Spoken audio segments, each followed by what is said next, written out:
Hi there! Today I'm gonna show you how to pair your Makita DMR202 sticker with your iPhone device. Let's get started. So, to start with, we have to power up our device with this button over there.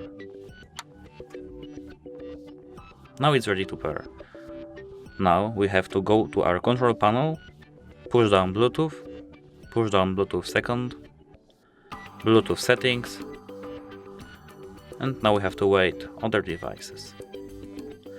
Now, as you can see, there is DMR202. We have to click it. And now it's paired with us. Thanks for watching, like and subscribe for more these types of videos. Goodbye!